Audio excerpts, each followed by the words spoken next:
예, 제가 소거를 하겠습니다. 오늘은 이제 민수기 계속 이어서 할 텐데요. 음, 지난주에 민수기 21장까지 했죠? 21장. 민수기는 이스라엘 백성들이 출애굽해서 가나안 땅에 들어가기 전까지 40년 동안 미디안 광야에서 하나님의 언약, 하나님과 맺은 언약을 실천해 본 기록이라 이렇게 말씀드렸어요. 그래서 원래는 민수기라는 제목보다는 베밋바르, 광야에서라는 제목이 훨씬 더 적합하다고 말씀드렸습니다. 그래서 20장에서는 이제 가데스에 가서 또 물이 떨어지니까 이스라엘 백성들이 또 하나님을 원망하고 모세를 원망하고 그래서 이제 모세가 하나님께 기도했더니 반석을 명하여 물을 내서 먹여라. 그런데 모세가 그날따라 좀 피곤했는지 짜증을 내가지고 지팡이로 두 번 쳤죠. 그러는 바람에 이제 모세가 하나님께 참 책망을 받아서 너는 가나안 땅에 못 들어가 이거사. 이러한 책망을 받았죠.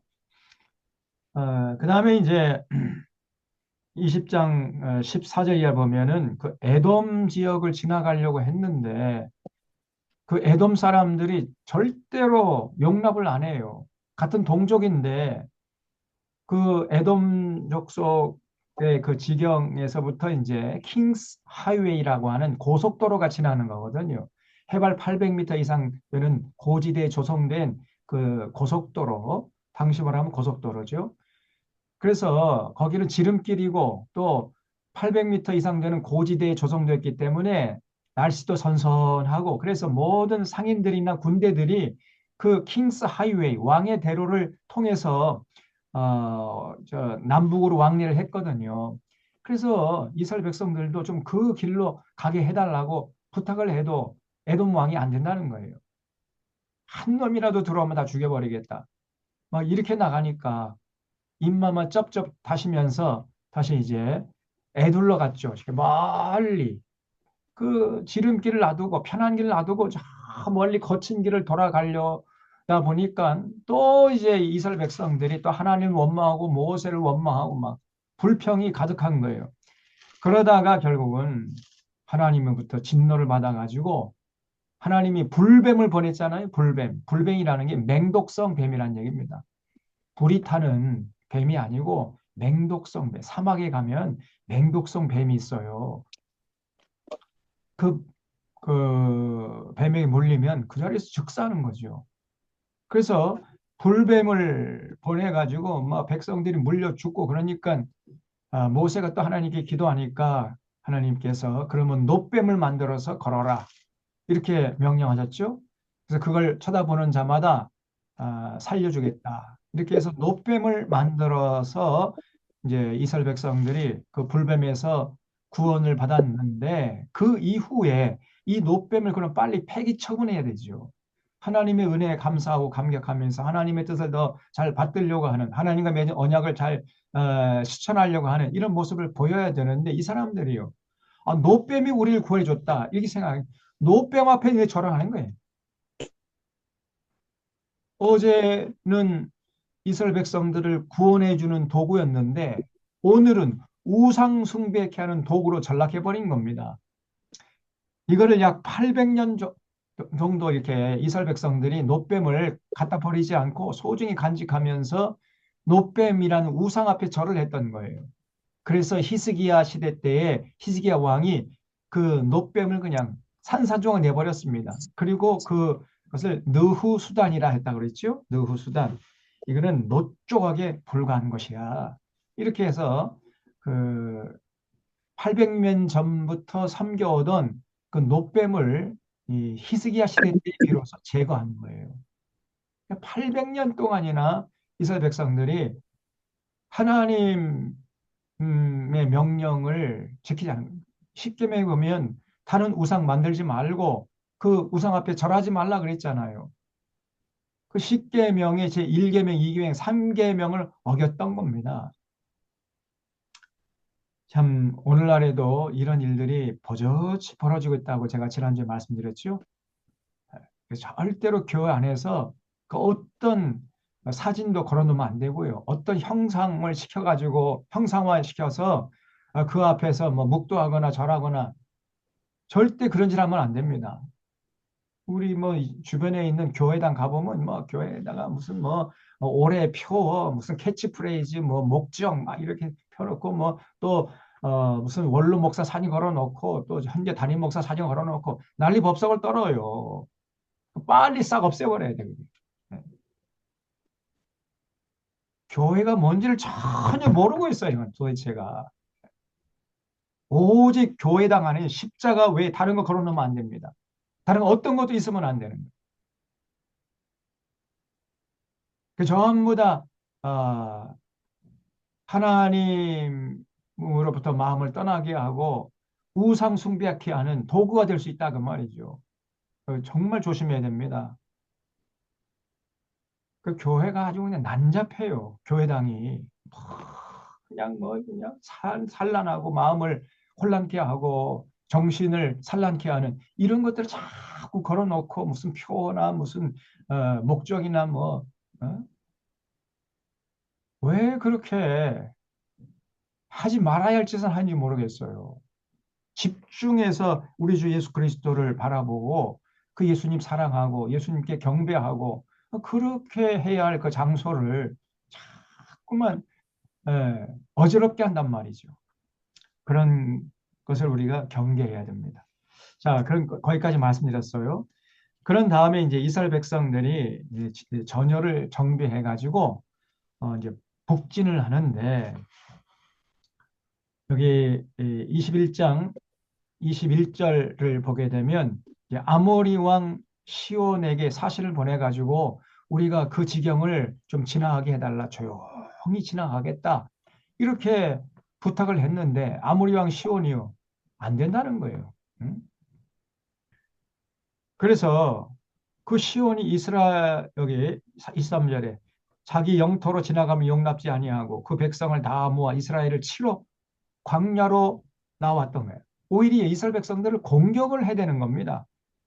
그래서 이제 전쟁이 벌어진 거죠. 24절에 이스라엘이 칼날로 그들을 쳐서 무찌르고 그 땅을 아로노에서부터 야복까지 점령하여 암몬 자손에까지 미치니 암몬 자손의 경계는 견고하더라.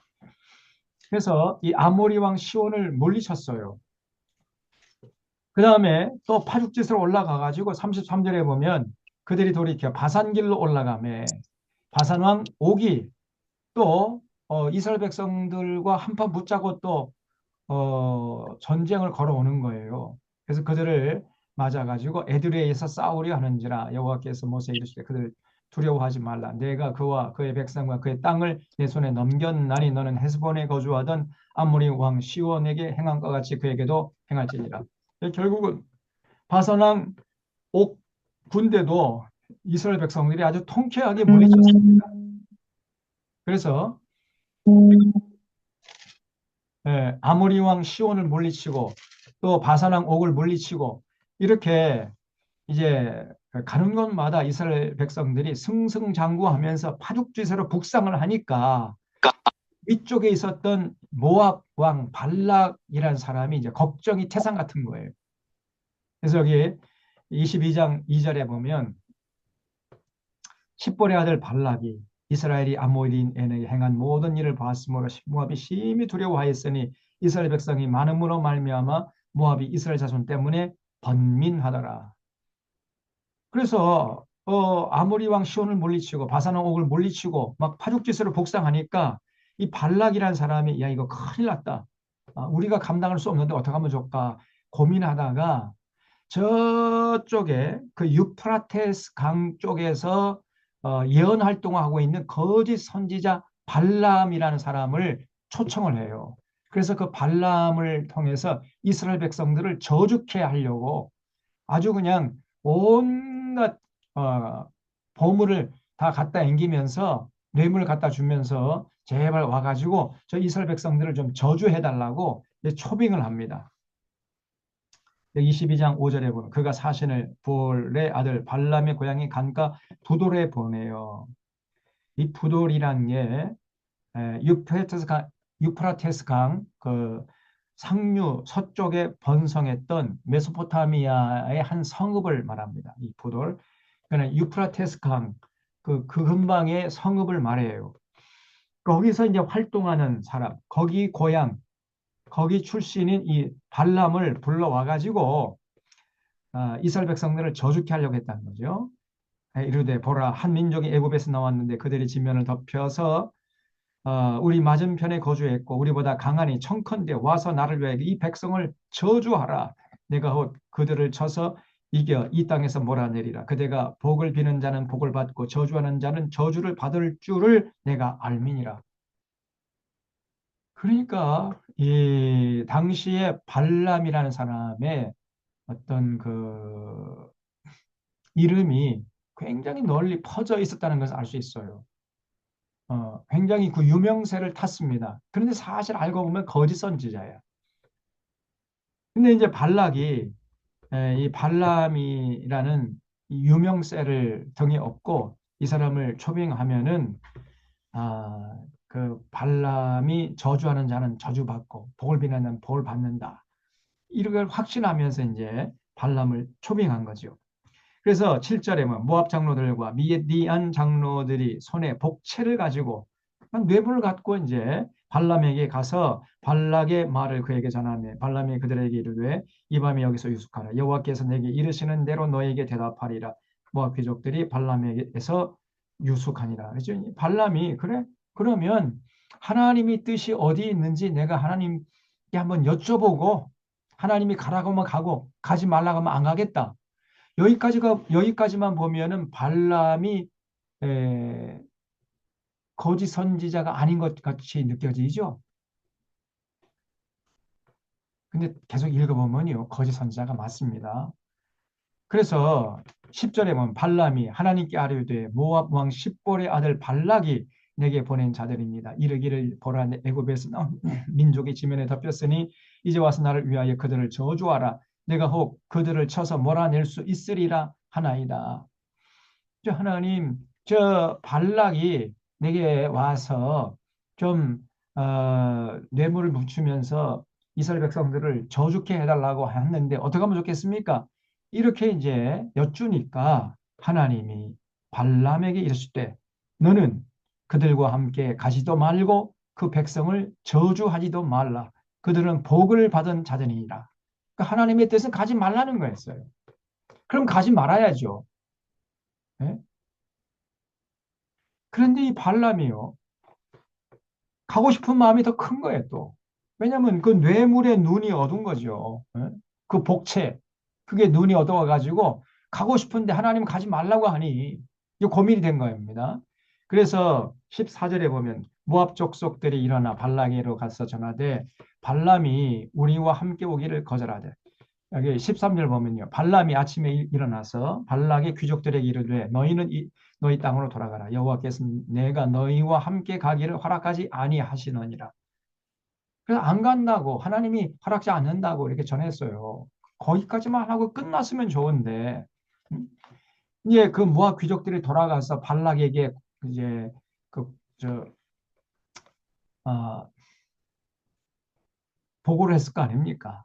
그랬더니 발락이 15절에 다시 그들보다 더 높은 고관들을 더 많이 보내가지고 제발 와서 이스라엘 백성들 좀 저주케 해주십시오. 이렇게 부탁을 하는 거예요. 그래서 여기 17절에 보면 내가 그대를 높여 크게 존귀케 하고 그대가 내게 말하는 것은 무엇이든지 시행하리니 청컨대 와서 나를 위하여 이 백성을 저주하라. 이렇게 또 부탁을 하는 거예요. 음? 그러면 하나님이 한번 가지 말라고 그랬으면 딱 부러지게 아유, 안 됩니다. 하나님이 가지 말라고 했습니다. 나 안 갈 겁니다. 그리고 딱 물리쳐야죠. 근데 발락 좀 보세요. 이거 봐요. 뭐라고 반응을 하냐면 발락이 신하들에게 대답하여 이르되 발락이 그 집에 가득한 은금을 내게 줄지라도 내가 능히 여호와 내 하나님의 말씀을 어겨 덜하거나 더하지 못하겠노라. 그런즉 여기까지는 참 좋은데 여기서 끝났으면 좋은데요.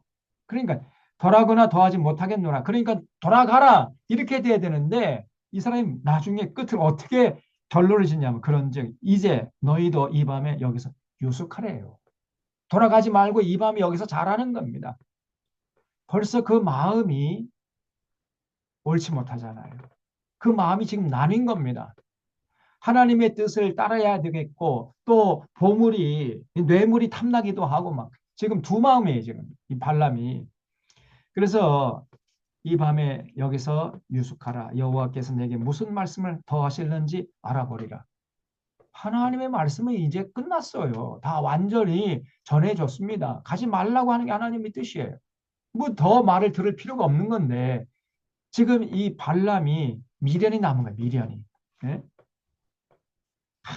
또 이 발람이 가고 싶은 마음으로 하나님께 나가서 또 무슨 다른 말씀을 해주실까 해가지고 하니까 하나님이요. 뭐라고 말씀하냐. 밤에 하나님이 발람에게 임하여 이르시되 그 사람들이 너를 부르러 왔거든. 일어나 함께 가라. 가라고 그랬어요. 그러나 조건이 있습니다.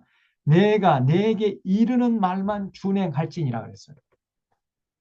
하나님의 원뜻은 가지 않는 것이었어요. 가지 않았으면 좋겠는데 발람이 하도 가고 싶어 하니까 그래 가려면 가라. 가되 너 함부로 말하지 말고 내가 말하는 것만 너 말해야 돼. 이렇게 하면서 보냈다는 거예요. 그러니까 원래 하나님의 뜻은 가지 않는 것이었습니다. 우리도 그러잖아요. 아, 자녀가 막 또 그냥 칭얼거리면서 부탁을 하면은 엄마 이거 해줘, 아빠 저거 해줘, 막 그러면은 이 시달리다 못해가지고 그래 그래 그래 그래 해라 너. 나 이거 하고 싶어 그럼 그래 해라. 하되 너 절제하면서 해야 돼. 이렇게 얘기하잖아요. 그럼 그게 하란 얘기요, 하지 말란 얘기요. 하지 말라는 얘기입니다. 사실은 하지 않았으면 좋겠는데 하도 한다고 하니까 그래 하기는 하되 조심해서 하라 이런 뜻 아닙니까? 그래서 너 네가 하고 가고 싶다고 하니까 그래 가려면 가되 네 멋대로 말하지 말고 내가 네 입에 넣어주는 말만 넌 전해야 돼. 이렇게 단단히 에, 단속을 해가지고 보냈다는 거예요. 21절 발람이 아침에 일어나서 자기 나귀 위에 안장을 지우고 모압 고관들과 함께 가니 그가 감으로 말며 하나님이 진노. 이거 진노했잖아요. 하나님의 뜻 안 갔으면 좋겠어요. 그런데 이 간다고 하니까 그래 가려면 가라. 그러면 사실은 가지 말라는 얘기인데 예? 이 발람은 아이쿠 좋다. 하나님이 가라고 했다 그래요. 좋다고 가니까 하나님이 또 분노하신 거예요. 우리가 여러분 그 이스라엘 백성들이 이제 그 홍수로 다 심판을 받고 다시 노아의 자손들이 다시 또 번성하기 시작했잖아요. 그때 하나님께서 고기를 먹도록 허락해 줬죠. 근데 그게 하나님이 기쁨으로 허락해 준 게 아니에요. 또 사람들이 고기 먹고 싶다고 하니까 그래 너희들 참 먹고 싶으면 먹어라 먹어. 그러나 먹되 조심해서 먹어라. 조금만 먹고 피는 절대 먹지 말고 피는 다 빼고 먹어라. 이렇게 당부한 거 우리가 봤죠? 창세기에서 봤잖아요. 마찬가지입니다. 먹어라 먹어. 이 말은 사실은 먹지 말라는 얘기예요. 예? 그 말의 그 이면을 들어야죠. 파악을 해야죠. 가라 가. 이게 가란 얘기입니까?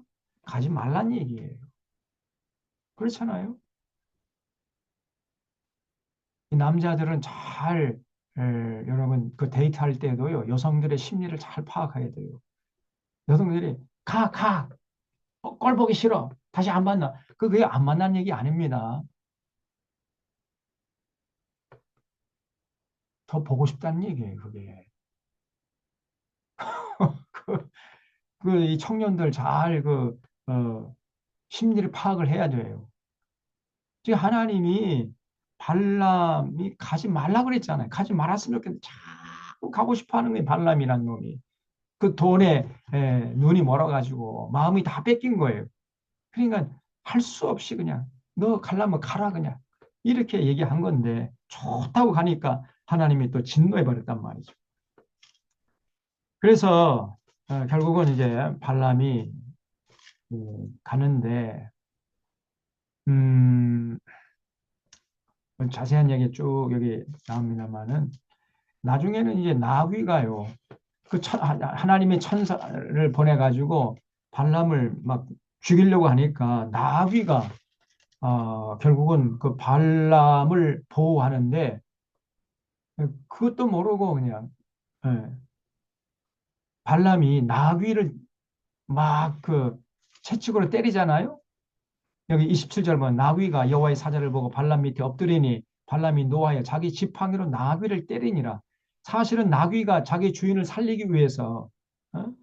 그 여호와의 사자 앞에 넙죽 엎드린 거거든요. 그래서 발람이 살았는데 그것도 모르고 오히려 나귀를 때리는 거예요. 채찍으로. 그래서 여호와께서 나귀 입을 여시니 발람에게 이르되 내가 당신에게 뭘 했길래 나를 이같이 세 번이나 때리느냐. 발람이 나귀에게 말하되 네가 나를 거역하기 때문에 내 손에 칼이 있었더라면 곧 너를 죽였으리라. 나귀가 발람에게 이르되 나는 당신이 오늘까지 당신의 일생 동안 탄 나귀가 아니냐. 내가 언제 당신에게 이같이 하는 버릇이 있었더냐. 그가 말하되 없었느니라. 그때에 여호와께서 발람의 눈을 밝히심에 여호와의 사자가 손에 칼을 들고 길에 선 것을 그가 보고 머리를 숙이고 엎드리니 여호와의 사자가 그에게 이르되 너는 어찌해서 내 나귀를 이같이 세 번 때렸느냐. 보라 내 앞에서 내 길을 이리 사약함으로 내가 너를 막으려고 나왔더니 나귀가 나를 보고 이같이 세 번을 돌이켜 내 앞에서 피했느냐. 나귀가 만일 돌이켜 나를 피하지 아니하였더라면 너는 내가 너를 벌써 너를 죽이고 나귀를 살렸으리라. 그러니까 이 발람이요. 나귀 때문에 사는 거거든요. 그러니까 나귀가 지금 보는 것도 보지 못하는 자가 무슨 예언자 노릇하고 선견자 노릇 할 수 있겠습니까, 여러분? 예? 그 나귀에게도 책망받은 사람이 발람이에요. 그렇잖아요? 그러니까 돈에 팔려서 하나님의 백성을 저주하려고 가는 길, 그 길을 걸어가니까 그 길이 얼마나 사악한 길이냔 말이에요. 그래서 여기 32절 여기 하반절에 보면 내 앞에서 너의 길이 사악함으로 거기 줄 쳐주십시오. 지금 발람이 가는 그 길이 사악한 길이었어요. 돈에 눈이 팔리고 세상 부귀 영화에 또 출세에 눈이 팔려가지고 그 길을 가는 사람이 사악한 자지요. 사악한 길을 걸어가는 거예요, 여러분. 절대 우리가 이런 길을 걸어가면 안 됩니다. 네. 두 마음을 품으면 안 돼요. 하나님의 뜻을 따르고자 하는 마음도 있고 또 세상 부귀영화를 추구하는 마음도 있고 이 두 가지 마음이 항상 한 인격 속에 공존하잖아요. 그런데 항상 누가 이깁니까? 하나님의 뜻을 따르고자 하는 어, 그 성향이 이기는 것이 아니고 세상 부귀영화를 따르고자 하는 성향이 자꾸 이기는 거예요. 그러면 이제 속물인간이 되는 거죠. 항상 우리 인격 속에 이 두 가지 성향이 계속해서 요동치면서 서로 갈등을 일으키는 겁니다. 이게 인간 실존의 본연의 모습이에요. 이거를 고백했던 사람이 바울이지요. 바울. 내가 하나님의 법을 따르고자 하는 성향도 있고 세상 법을 따르고자 하는 성향도 있다. 그런데 이 두 가지 성향에서 항상 누가 있느냐? 하나님의 법을 따르는 내가 성향이 이기는 것이 아니라 세상 법을 따르고자 하는 성향이 이기더라. 그러면서 오호라 나는 곤고한 사람이로다. 누가 나를 이 곤고한 몸에서 건져내랴. 그러면서 탄식을 하잖아요. 로마서 7장에서. 이게 모든 사람의 실존이거든요. 조금씩 조금씩이라도 세상 법을 따르고자 하는 성향을 잠재우고 하나님의 법을 따르고자 하는 성향이 자꾸만 이제 더 커지는 그런 사람은 이제 그 인격이 성숙해지는 거죠. 이 땅에 사는 동안 거룩하게 살 수가 있는 거죠. 근데 지금 이 발람이란 사람은 하나님의 법을 따르고자 하는 이런 마음은 쥐꼬리만큼 없었어. 쥐꼬리만큼 있고 세상 법, 세상 욕심, 세상 부귀영화, 출세, 돈, 뭐 부귀영화에 눈이 멀어가지고 거기에 그냥 정신없이 따라가는 거예요. 그러니까 사악한 일이죠. 그래서 여호와의 사자가 기다렸다가 칼로 죽이려고 하니까 나귀가 말이에요. 세 번씩이나 자기 주인을 살렸잖아요. 그것도 모르고 발람이 나귀를 채찍으로 세 번씩이나 때렸단 말이죠. 그럼 엉터리 예언자죠. 이 거짓 예언자입니다, 이 사람. 그래서 여기 보면요. 이 거짓 선지자 발람은 돈에 팔려 하나님의 백성을 저주하려고 사악한 길을 갔던 사람입니다. 그래서 발람은 끝내 하나님의 백성을 저주하지 못하게 돼요. 좀 있으면 23장, 24장 보겠습니다만은 하나님께서 그 발람의 입을 틀어 막아버려요. 저주하려고 하면은 그 입에서 막 그 이스라엘 백성들을 축복하는 말이 자꾸 나와요. 그러니까 옆에 있던 발락이 아니 당신 말이에 거금을 들여가지고 초빙해서 이스라엘 백성들 저주하라고 했는데 왜 자꾸 축복의 말을 해주냐? 어? 당신 해고야. 이렇게 해가지고 이제 발람이 끝내 실패합니다. 이스라엘 백성은 저주하지 못해요. 그래서 이렇게 물러가면서 발락이 그냥 고이 물러가는 게 아니고 발락에게 이스라엘 백성들을 음란과 우상 숭배의 길로 전락하도록 꾀를 빌려주고 물러가요. 아주 야비한 사람입니다. 민수기 13장 16절에 보면 여기 보니까 보라 이들이 발람의 꾀를 따라 이스라엘 자손을 부올의 사건에서 여호와 앞에 범죄하게 하여 여호와의 회중 가운데서 연병이 일어나게 했느니라. 좀 이따 이제 제가 더 자세히 말씀드릴게요. 그러니까 이 발람이 발락에게 이스라엘 백성들을 타락시킬 만한 꾀를 빌려주고 가는데 그게 뭐냐면은 미인계를 쓰라는 거예요. 미인계. 그래서 이 모압 전국에 아주 그냥 아리따운 여성들을 불러 모아가지고 요염하게 이스라엘 백성들 앞에서 춤을 추게 하는 거예요. 그러면 반드시 이스라엘 백성들이 이제 그 여인들과 놀아나면서 음란 죄에 빠지고 우상 숭배 죄에 빠질 것이다. 이렇게 꾀를 빌려주고 물러납니다.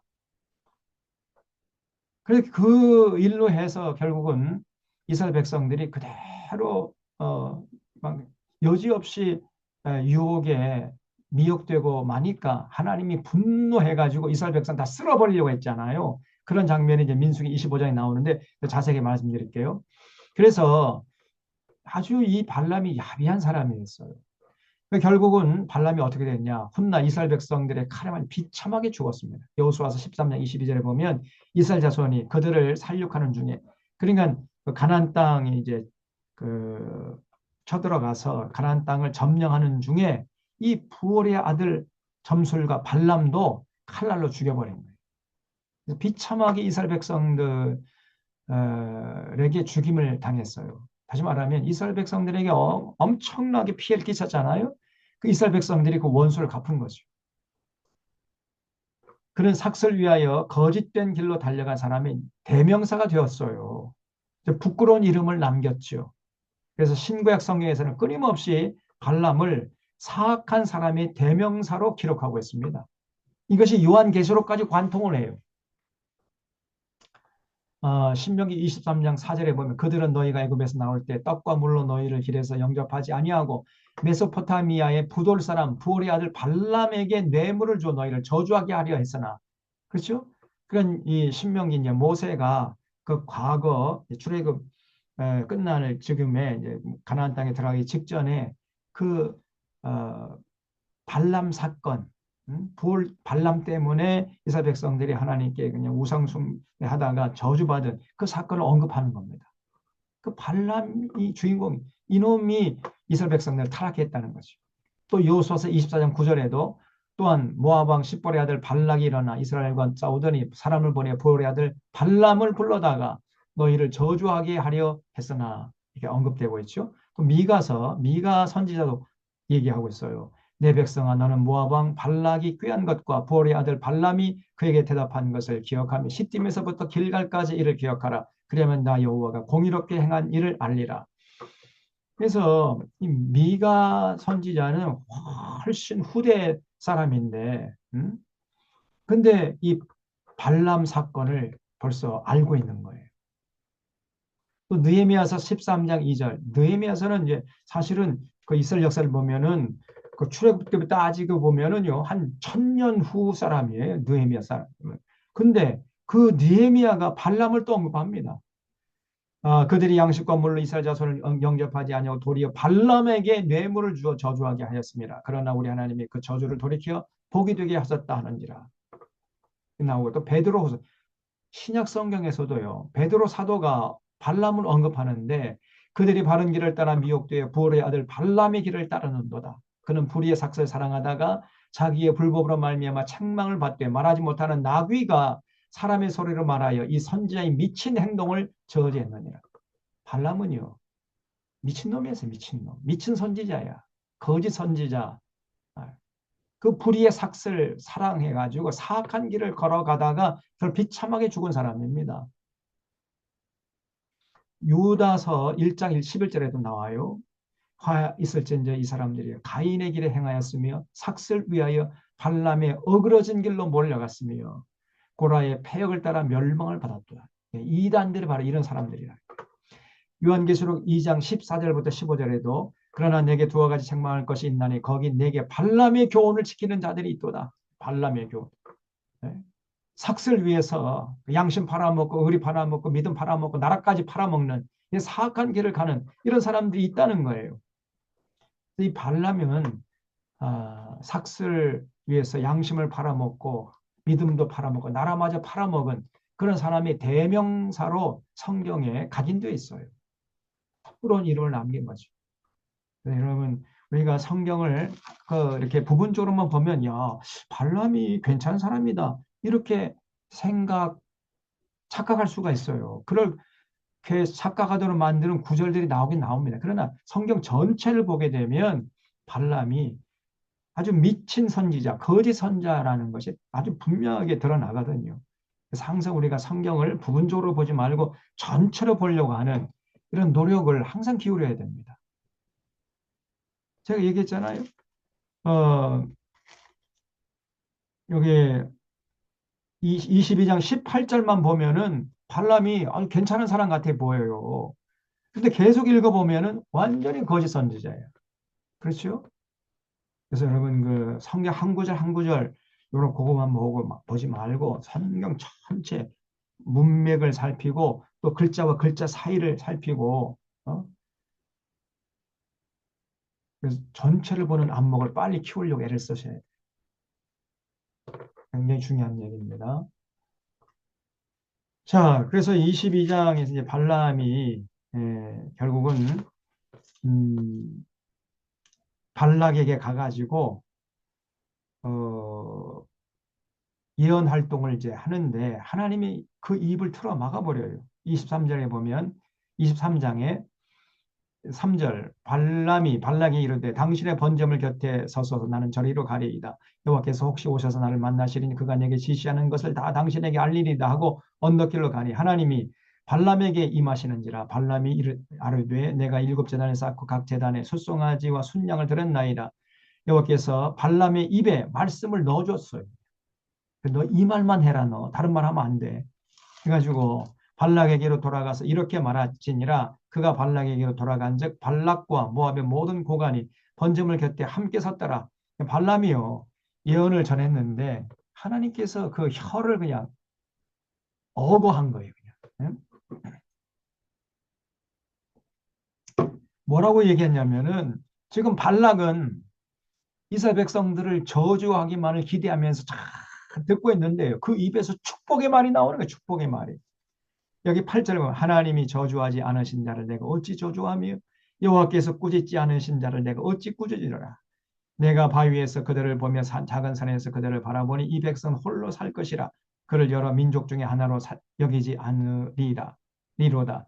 야곱의 티끌을 누가 능히 세며 이스라엘 4분의 1을 누가 능히 셀고 나는 의인의 죽음을 죽기 원하며 나의 종말이 그와 같기를 바라노라 하며. 그러니까 다시 말하면요. 아니 하나님이 저주하지 않은 자를 내가 어찌 저주하며 하나님이 꾸짖지 않은 자를 내가 어찌 꾸짖으랴. 그러면서 오히려 이스라엘 백성들을 축복하는 말을 자꾸 쏟아냈잖아요. 그러니까 11절 발락이 발람에게 이르되 그대가 어찌 내게 이같이 행하느냐. 나의 원수를 저주하라고 그대를 데려왔거늘 그대가 오히려 축복하였도다. 발람이 대답하여 이르되 여호와께서 내 입에 주신 말씀을 내가 어찌 말하지 아니할 수 있으리까. 하나님이 그 발람의 혀를 그냥 어거해버린 거죠. 그러니까 발람이 이제 또 두 번째 예언을 이제 하려고 하니까 또 하나님이 그 입을 틀어 막아요. 그래서 여기 23절에 보면 23장 23절 야곱을 해야 할 점술이 없고 이스라엘을 해야 할 점술이 복술이 없도다. 아무도 이스라엘 백성들을 저주할 수가 없다는. 이때 야곱과 이스라엘에 대하여 논할진대 하나님께서 행하신 일이 어찌 그리 크냐 하리로다. 이 백성이 암사자같이 일어나고 숫사자같이 일어나서 움킨 것을 먹으며 죽은 피를 마시기 전에는 눕지 아니하리로다. 굉장한 축복이죠, 이거는. 그러니까 발락이 발람에게 이르되 그들을 저주하지도 말고 축복하지도 말라. 발람이 발락에게 대답하이르되 내가 당신에게 말하여 이르기를 여호와께서 말씀하신 것을 내가 그대로 하지 않을 수 없다고 하지 아니하더이까. 그럼 발락이 이제 세 번째 기회를 줘요. 또 발람에게 이스라엘 백성을 저주하라고 세 번째 기회를 줬더니 그 부월산 꼭대기에 올라가 가지고 24장에 보면요. 또 발람이 뭐라고 또 이스라엘 백성들을 축복하냐면 8절 보세요. 아, 여기 5절부터 야곱이여 내 장막들이 이스라엘이여 내 거처들이 어찌 그리 아름다운고. 저주가 아니라 축복의 말이 나와요. 그 벌어짐이 골짜기 같고 강가의 동산 같으며 여호와께서 심으신 진향목들 같고 물가의 백향목들 같도다. 그 물통에서는 물이 넘치겠고 그 씨는 많은 물가에 있으리로다. 그의 왕은 아각보다 높으니 그의 나라가 흥왕하리로다. 하나님이 그를 애굽에서 인도해 내셨으니 그 힘이 들소와 같도다. 그를 적국으로 삼키고 그의 적국을 삼키고 그들의 뼈를 꺾으며 화살로 쏘아 꿰뚫으리로다. 꿇어앉고 누움이 수사자와 같고 암사자와도 같으니 일으킬 자 누구랴. 너를 축복하는 자마다 복을 받을 것이 너를 저주하는 자마다 저주를 받을지로다. 엄청난 축복을 해버리죠. 그러니까 발락이 발람에게 노하여 손뼉을 치며 말하되 내가 그대를 부른 것은 내 원수를 저주하라는 것이오늘 그대가 이같이 세 번씩이나 그들을 축복하였도다. 그러므로 그대는 이제 그대의 곳으로 달아나라. 다시 말 당신 해고야 이런 얘기죠. 내가 그대를 높여 심히 존귀하게 하기로 뜻하였더니 여호와께서 그대를 막아 존귀하지 못하게 하셨도다. 발람이 발락에게 이르되 당신이 내게 보낸 사신들에게 내가 말하여 이르지 아니하였나이까. 가령 발락이 그 집에 가득한 은금을 내게 줄지라도 나는 여호와의 말씀을 어기고 선악간에 내 마음대로 행하지 못하고 여호와께서 말씀하신 대로 말하리라 하지 아니하였나이까. 이제 나는 내 백성에게로 돌아가거니와 들으소서. 내가 이 백성이 후일에 당신의 백성이 어떻게 할지를 당신에게 말하리이다 하면서 또 굉장한 축복을 하고 물러가요. 그런데 이자가 축복하면서도 또 발락에게는요, 당신이 이렇게 하면은 이스라엘 백성들이 반드시 타락해가지고 하나님께 저주받을 거예요. 이렇게 꾀를 빌려주고 물러간다니까요. 그러니까 이 사람이 겉다르고 속다르는 말이에요. 이 사람 두 마음을 품은 자예요. 믿을 수가 없는 사람입니다, 이 사람. 예. 그래서 25장 보면은 드디어 이제 발람이 물려주고 간 꾀를 발락이 실천하는 내용이 나옵니다. 이스라엘이 시딤에 머물러 있더니 그 백성이 모압 여자들과 음행하기를 시작하는 거예요. 이게 바로 발람이 빌려준 꾀거든요. 발락에게 당신 왜 이렇게 머리가 안 돌아가? 응? 전국의 아리따운 여인들을 전부 불러 모아가지고 이스라엘 백성들 그 청년들 앞에서 요염하게 춤을 추게 하는 거예요. 그럼 반드시 이스라엘 청년들이 그 미인계 다 놀아날 것이다. 이렇게 꾀를 빌려주고 갔거든요. 근데 그대로 했다는 말이죠. 그래서 그랬더니 이스라엘 청년들이 아니나 다를까 전부 다 그 미혹, 그 미혹이 된 겁니다. 미인계 다 놀아나는 거예요.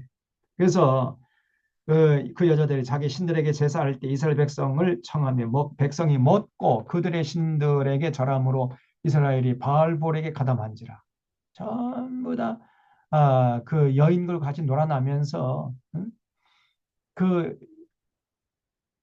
모압 여인들이 섬기는 그 우상 앞에 가서 먹고 마시고 또 몸을 섞으면서 이제 우상 숭배하는 이런 짓을 했다는 거예요.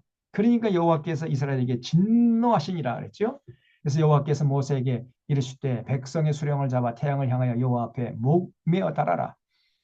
그 지도자들 전부 책임 물어가지고 다 목매어 달아라. 그리하면 여호와의 진노가 이스라엘에게 떠나리라. 모세가 이스라엘 재판관들에게 이르되 너희는 각각 바알 볼에게 가담한 사람들을 죽이라.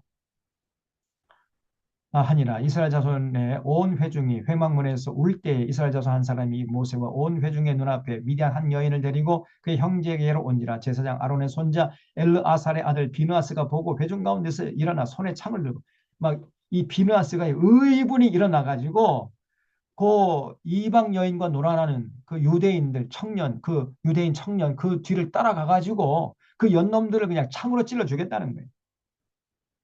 이스라엘 남자를 따라 그의 막사에 들어가 이스라엘 남자와 그 여인의 배를 꿰뚫어서 두 사람을 죽이니 연병이 이스라엘 자손에게서 그쳤더라. 그 연병으로 죽은 자가 2만 4천 명이나 됐어요. 네. 이 발람이 빌려준 꾀 때문에 이스라엘의 그 대부분 청년들이죠. 이스라엘 백성들이 2만 4천 명이 그 사건으로 죽었다니까요. 그럴 정도로 이스라엘 백성들을 타락시킨 장본인이 바로 발람입니다. 근데 또 여기서 우리가 한 가지 생각해 볼 것은 그러면 아니 좀 그 뭐 이스라엘 백성들이 조금 그 모압 여인과 좀 놀아났다 손 쳐도 그렇게 사람을 2만 4천 명이나 죽인다는 건 너무하지 않느냐 이렇게 생각이 들 법도 해요. 좀 그 인본주의적으로 생각하면은 하나님이 너무 무정한 것이고 뭐 사람의 생명을 파리 목숨처럼 여기는 그런 깡패 하나님 아닌가? 이렇게 생각이 들 수도 있어요. 근데 여러분, 우리 하나님이요. 절대 그런 분이 아닙니다. 깡패 하나님 아니에요. 지금 여러분 하나님의 마음을 한번 헤아려 보십시오. 하나님의 마음을 헤아리려면 우리가 창세기부터 돌아가야 돼. 창세기 11장에서부터 이스라엘 백성, 인류가 다 그냥 하나님께 등을 돌리고 바벨탑을 쌓으면서 하나님께 멀어졌잖아요. 그러니까 하나님이 이제 아브라함을 택해 가지고 아브라함 자손들을 통해서 온 열방들을 하나님께 돌아오는 도구로 쓰시려고 이스라엘 백성들을 이제 애굽에서 불러내 가지고 시내산에서 언약을 체결했잖아요. 응? 그래서 가나안 땅에 들어가기 전까지 40년 동안 그 미디안 광야에서 지지고 볶고 하면서 이스라엘 백성을 혹독하게 훈련시켰지 않습니까? 그래서 이 40년 훈련 기간이 다 끝날 즈음에 이스라엘 백성들이 어느 정도 훈련이 되었는가 해가지고 뚜껑을 열어보니까 조그마한 유혹에 그냥 넘어가 버리는 거예요. 이스라엘 백성들이. 40년 그 광야 생활, 그 혹독한 훈련 기간이 아무런 의미가 없어요. 그러니까 하나님이 실망하겠습니까? 실망하지 않겠습니까? 하나님의 분노가 여러분 이해가 됩니까? 여기서 하나님이 이스라엘 백성들 쳐가지고 2만 4천 명을 하루아침에 죽였다는데 이걸 보고 어떤 사람들은요. 하나님 깡패 하나님 아니냐. 어떻게 그런 사건 하나 있다 해가지고 2만 4천 명이나 죽이느냐. 막 이런 식으로 얘기를 해요. 2만 4천 명이면 이건 대단한 숫자입니다. 우리 광양읍이 5만 명이에요. 주민수가. 그 절반을 이 광양읍 사람 절반이 죽은 거예요. 하루아침에. 큰 사건이죠. 근데 뭐 우상숭배 조금 했다고 이렇게 사람을 많이 죽여? 뭐 그런 여호와 하나님 무슨 거 하나님 뭐 섬길 이유가 뭐가 있냐? 깡패 하나님인데. 이렇게 생각이 들 법도 한데 그렇지 않습니다. 우리 하나님은 한 사람의 생명 천하보다 귀하게 여기시잖아요. 이 하나님의 분노가 이해가 돼야 됩니다. 창세기부터 쭉 우리가 읽어오면은 하나님 마음이 이해가 되잖아요. 이렇게 분노할 만 하잖아요, 지금. 이 우주 만물을 창조하신 하나님이 이스라엘 백성들 잘 훈련시켜 가지고 모든 열방들을 하나님께 돌아오게 하는 도구로 쓰시려고 잔뜩 기대를 했는데 그 기대가 여지없이 무너져 버렸잖아요. 하나님이 진노하지 않겠습니까? 하나님이 진노 잘 안 하지만은 한번 진노하시면 무섭습니다. 여러분. 하나님 스케일이 크기 때문에요. 무섭게 진노하시는 거예요. 그래서 결국 이 비느하스가 아니었으면요. 이스라엘 백성 다 죽을 뻔했어요.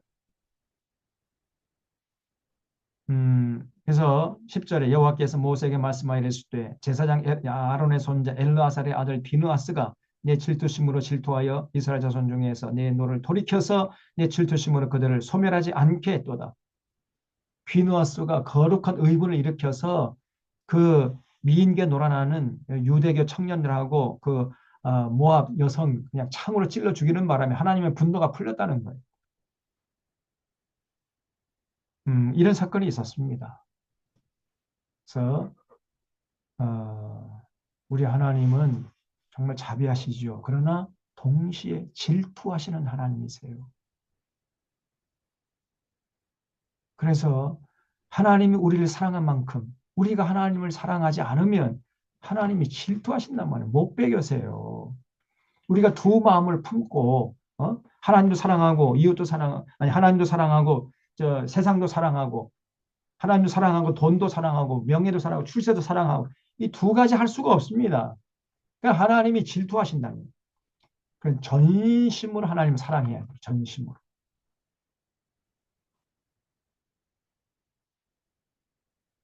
온 마음으로.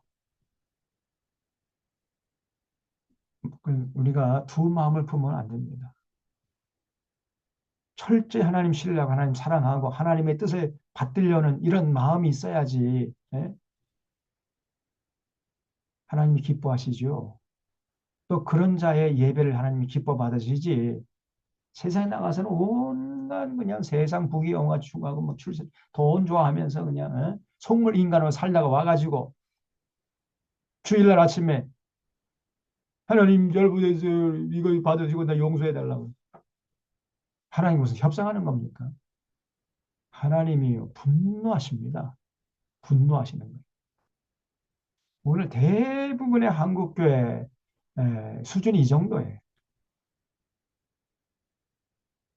온 마음으로 하나님 사랑하지 않아요. 이게 문제입니다.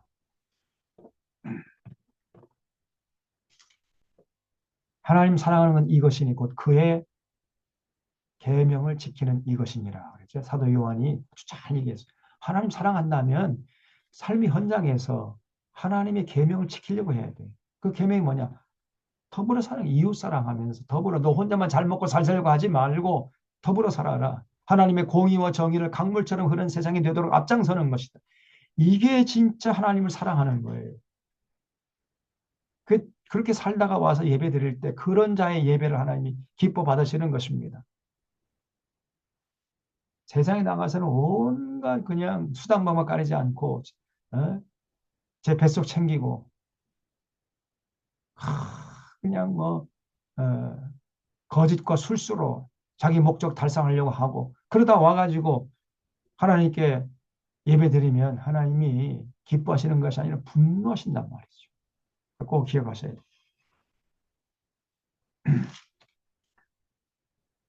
그 다음에 이제 26장에 보면은 두 번째 인구조사가 나옵니다. 민수기 1장에서 첫 번째 인구조사가 나오고 26장에 두 번째 인구조사가 나와요. 그래서 그 제목을, 이 민수기 제목을 민수기라 그랬죠.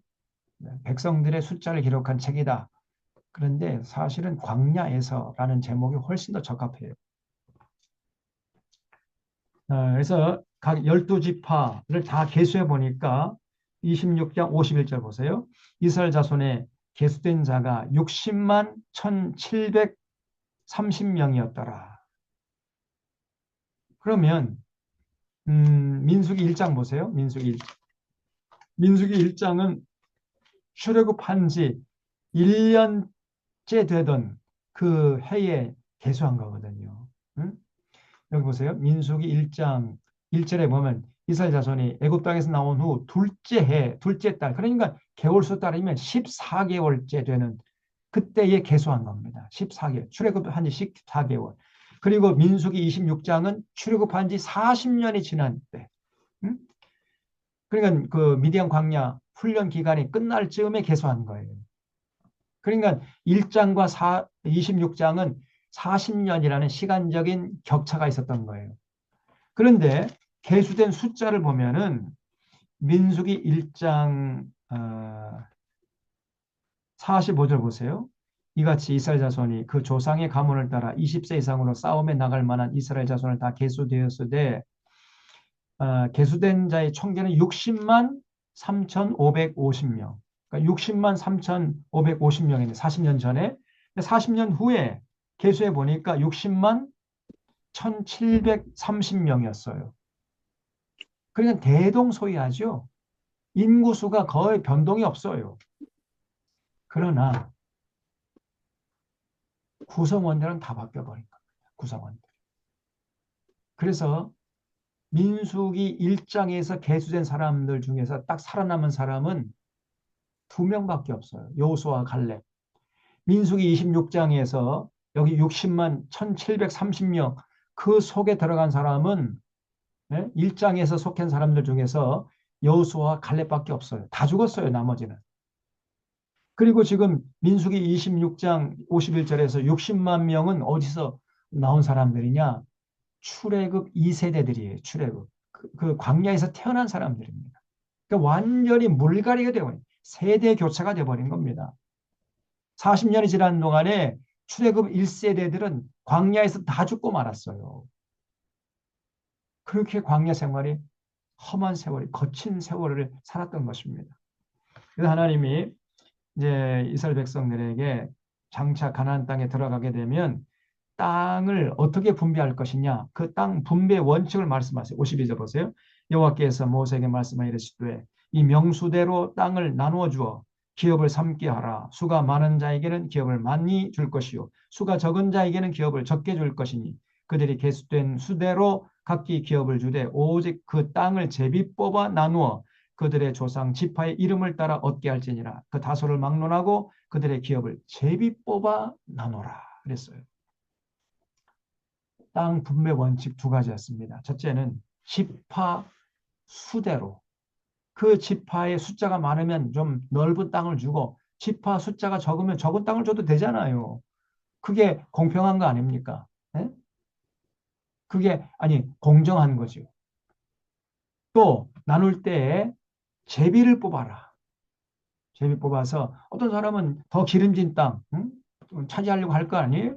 그러니까 그러면 안 돼. 그러면 공정한 게 아니에요. 그러니까 제비 뽑아서 당첨되는 대로 해라. 두 가지입니다. 지파 숫자대로 그 다음에 제비 뽑아서 땅을 분배하라. 이렇게 하나님께서 자세하게 세밀하게 말씀을 해주셨어요. 여호수아가 나중에 이제 여호수아서를 통해서 보겠습니다만은 그 가나안 땅에 정착한 다음에 요대로 합니다. 지파 숫자대로 땅을 나누고 그다음에 나눌 때에는 결정할 때에는 제비 뽑아서 나눠요. 제비 뽑아서. 제비 뽑아서 땅을 정하는 것입니다. 그래서 여기 63절에 보면 이는 모세와 제사장 엘르아살이 계수한 자라. 그들이 여리고 맞은편 요단강 모압 편지에서 이스라엘 자손을 계수한 중에는 모세와 제사장 아론이 시내 광야에서 계수한 이스라엘 자손은 한 사람도 들어가지 못했어요. 아까 제가 말씀드렸죠? 여호수아와 갈렙 외에 다 죽었단 말이죠. 이는 여호와께서 그들에게 대하여 말씀하시기를 그들이 반드시 광야에서 죽으리라 하셨습니다. 이러므로 여분네 아들 갈렙과 눈의 아들 여호수아 외에는 한 사람도 남지 아니하였더라 그랬죠. 여러분 여기 보시면은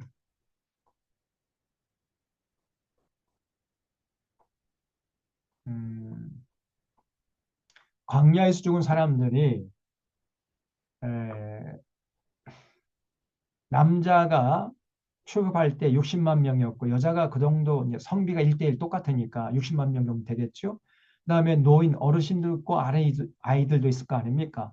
그래서 이제 보통 이제 한 4배를 곱합니다. 6, 40, 한 240만 명.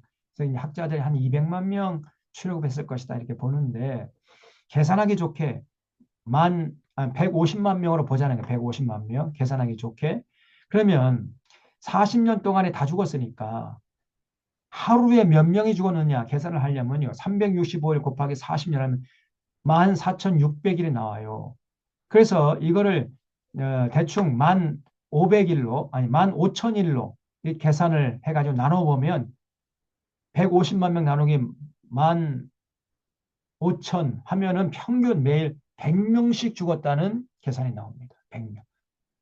오늘 100명 죽고 내일 100명 죽고 일주일 만에 700명 죽고 한 달에 3,000명 죽고 계속 죽어나가는 거예요. 그 정도로 광야 생활이 힘들었던 것입니다. 아주 거친 광야를 이스라엘 백성들이 40년 동안이나 살았던 그 다시 말하면 하나님이 혹독하게 훈련시켰어요. 그 애굽에서 종로로 타던 그 노예 근성을 뿌리 뽑아야 이스라엘 백성들 가나안 땅에 정착했을 때 하나님 사랑하고 하나님과 맺은 언약 지킬 거 아니겠습니까? 그래서 아니 혹독하게 훈련을 시켰는데 이스라엘 백성들이요. 아까 봤잖아요. 그 모압 여인들 미혹을 하니까 그냥 넘어가 버리는 거예요. 또 가나안이 정착해가지고 그 가나안 족속들이 이제 가나안 문화가 있었거든요. 그 농경 문화예요. 그 농경 문화에 접하면서 이스라엘 백성들은 유목 문화였거든요. 그러니까 그 농경 문화 속에 이제 접촉을 하면서 이 사람들이 동화돼 버린 겁니다. 동화시키는 것이 아니라 동화돼 버렸어요. 그래서 조금 더 자세하게 말씀드리면은 음, 이스라엘 백성들은 유목 문화죠, 근본적으로. 양떼를 치어가지고 양의 그 우유와 고기를 먹고 살아가는 그 문명 아닙니까? 이스라엘이 원래. 근데 가나안 땅에 들어가 보니까 가나안 사람들의 문화는요, 농경 문화예요. 한 곳에 정착해가지고 봄이 오면 씨를 뿌리고 여름이면 거름을 주고 가을에는 이제 추수해가지고 먹고 살아가는 그러한 문화였거든요. 농경 문화. 근데 이스라엘 백성은 단 한 번도 농경 문화를 경험한 적이 없어요. 그런 사람들이 이제 가나안 땅에 들어가서 살다 보니까 언제 씨를 뿌려야 되며 언제 어떻게 거름을 줘야 되고 언제 추수해야 되는지 아무것도 모를 거 아닙니까? 그러니까 가나안 사람들이 가서 물어봤어요. 그 비법을 좀 알려달라. 그랬더니 야 이것들아 너희들이 배부로 등자서려면은 다시 말하면 가을에 해마다 풍년을 맞이하려면은 우리가 섬기는 바알을 섬겨야 돼. 예? 바알 앞에 무릎 꿇어. 바알이 하늘에서 비와 어, 그 바, 저, 비를 내려주셔. 비를 내려주셔야 농사를 짓 수 있는 거 아니야. 그러니까 바알 앞에 무릎 꿇고 일단은 절을 해라. 이렇게 요구한 거예요. 그러니까 이스라엘 백성들이 그냥 거기 넘어가 버립니다. 다시 말씀드리면 목구멍이 포도청이에요. 네. 먹고 살기 위해서 이제 이 이스라엘 백성들이 그 가나안 문화에 동화되어 가지고 바알을 그렇게 섬겼던 겁니다. 그렇게 혹독하게 철저하게 40년 동안 훈련을 받았지만은 그게 완전히 현실에서 눈앞에 이제 물질이 어른거리니까 그냥 넘어가 버린 거예요. 도라미 타불이야 그냥. 성경 말씀하면서 이 불교 용어를 쓰니까 좀 죄송합니다만. 그냥 하나님이 기가 막힐 거 아닙니까? 그래서 이스라엘 백성들이 하나님께 복받기는 그냥 맨날 얻어 터진 거예요. 어, 그래서 우리도 마찬가지입니다. 우리가 예수님을 통해서 이제 구원받고 하나님의 백성이 되었잖아요. 그러면 세상에 나가서 이제는 딱 부러지게 구별되게 살아야 된다 그랬죠? 너무 세상 문화에 물들면 안 되고요. 세상 사람들 하는 대로 먹고 마시고 그 사람들 따라다니고 어, 그냥 부귀영화 또 물질의 노예가 되고 돈 그리고 그냥 이렇게 속물 인간으로 살아가면 안 됩니다. 그런 사람은 예수 믿는 사람이 아니에요. 절대 그런 사람은 하나님 앞에 설 수가 없고 하나님 기쁘시게 할 수가 없고 하나님 주시는 복을 받을 수가 없어요. 그런 사람들. 꼭 기억해야 됩니다. 그다음에 이제 27장에 돌아가서 아이고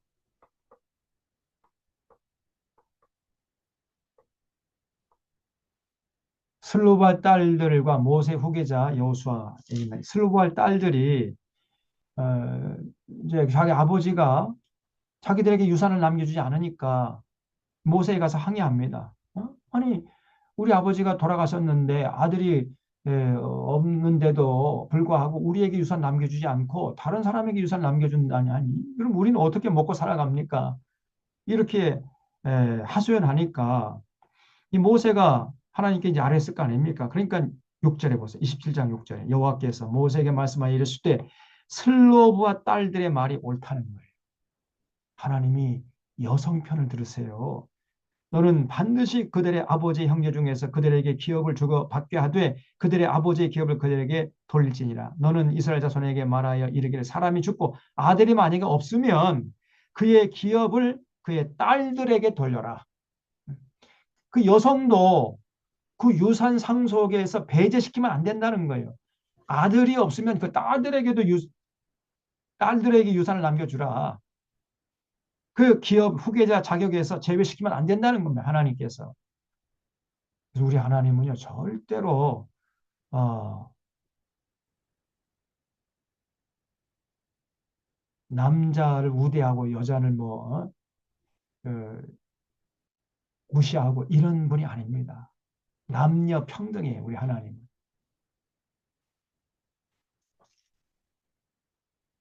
우리 믿는 자들도 바로 이런 하나님의 뜻을 잘 받들어서 아니 사내가 태어나도 기뻐하고 아니 딸이 태어나도 기뻐해야죠. 믿는 가정에서도요. 딸을 낳잖아요. 자기 며느리가 딸을 낳으면 굉장히 싫어합니다. 그 아들을 낳으면 그냥 막 온 동네 막내 막 잔치를 벌리고 그 집 앞에다가 그냥 고추를 걸어놓고 딸을 낳잖아요. 국물도 없어요 그냥. 그리고 며느리를 그냥 그 저기 친정으로 쫓아내고 요즘에 뭐 그런 아버지 그 시아버지는 없겠습니다만은 아직도 그런 문화가 남아 있단 말이에요. 유교 문화가 절대 그런 일 하면 안 돼요. 그리고 요즘에는 또 뭐 딸들은 뭐 시집 가면 남의 가정 되는데 예? 그 딸은 뭐 고등학교만 졸업하면 되지 뭐 대학 가려고 하느냐 대학도 안 보내. 아들은 그냥 뭐 온갖 돈을 다 들여가지고 어 대학 대학원까지 보내고 이렇게 하는데 이런 식으로 차별하면 안 됩니다. 우리 하나님은 절대로 그런 걸 용납하지 않으세요. 어, 아들이나 딸이나 똑같이 동등하게 돼야 됩니다. 자, 그다음에 이제 27장 후반절을 보면은 모세의 후계자로 여호수아를 하나님이 선택하세요. 그러니까 지금 그 모세의 후계자로 후보자가 두 명이죠. 여호수아와 갈렙. 나머지 다 죽었으니까. 여호수아 갈렙이 이제 후계자감이었는데 많은 사람들도 둘 중에 누가 될 것인가 초미의 관심사였겠죠. 근데 사실은 사람들의 예상은 여호수아보다도 갈렙이었어요. 왜냐하면 갈렙은 어느 지파 사람이죠? 그렇죠. 유다 지파. 여호수아는 어느 지파 사람이에요? 에브라임 지파.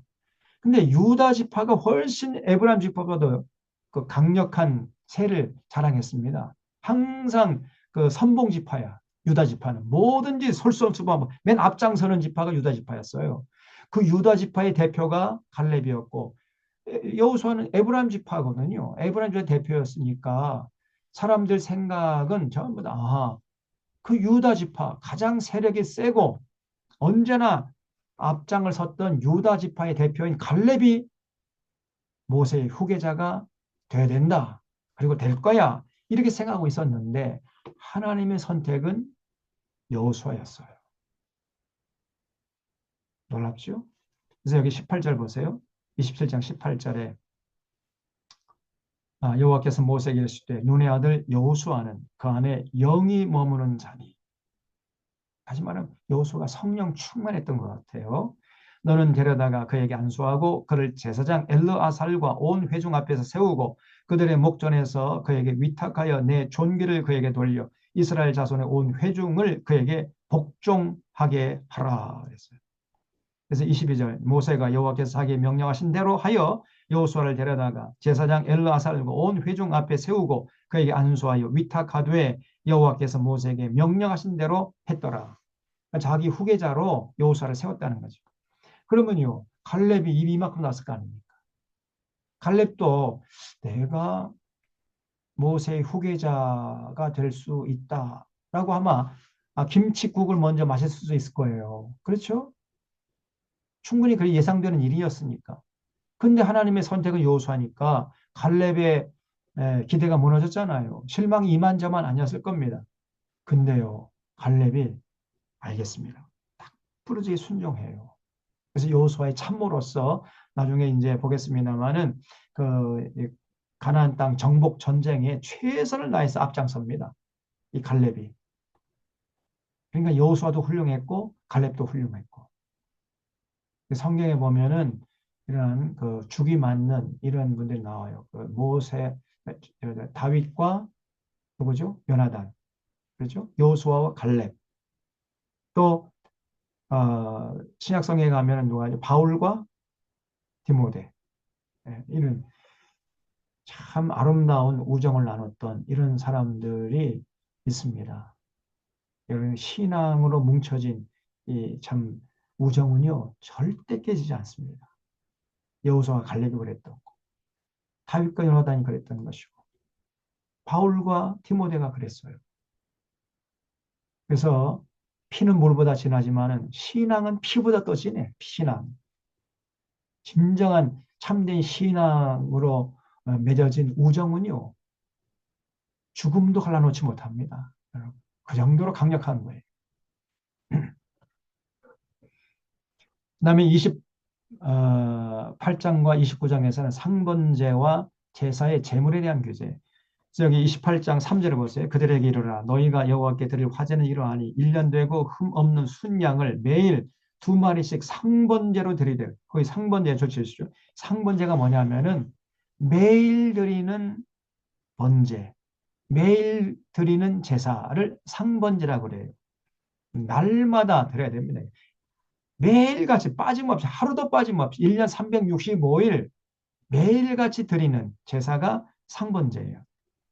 그 상번제 때에는 1년 되고 흠없는 순양을 드려라. 이렇게 하나님이 명령하셨어요. 그다음에 9절에 보면 안식일에는 어떻게 되는가? 1년 되고 흠없는 순양 2마리와 고운 가루 10분의 2에 기름 섞은 소재와 그 전제를 드릴 것이니 이는 상번제와 그 전제 외에 매 안식일의 번제니라. 그러니까 안식일마다 매 이제 7일째 되는 그 날마다 안식일을 삼으면서 제사 드려야 되는데 상번제는 매일같이 드려야 되니까 상번제 드리고 그 다음에 안식일 또 제사를 또 드려야 된다네 따로. 그때 제물은 1년 되고 흠없는 수양 2마리를 드리고 고운 가루 10분의 2 기름 섞인 소재. 전제라는 것은 소재에다가 붉은색을 내는 포도주를 붓는 게 전제라 그랬죠. 소재와 전제를 드리고 그리고 상번제는 또 따로 드려라. 이렇게 명령했어요. 그 다음에 11절에 보면 초하루. 매월 초하루에는 상번제 드리고 또 매월 초하루에 드려야 할 또 제사를 또 드리라는 거예요.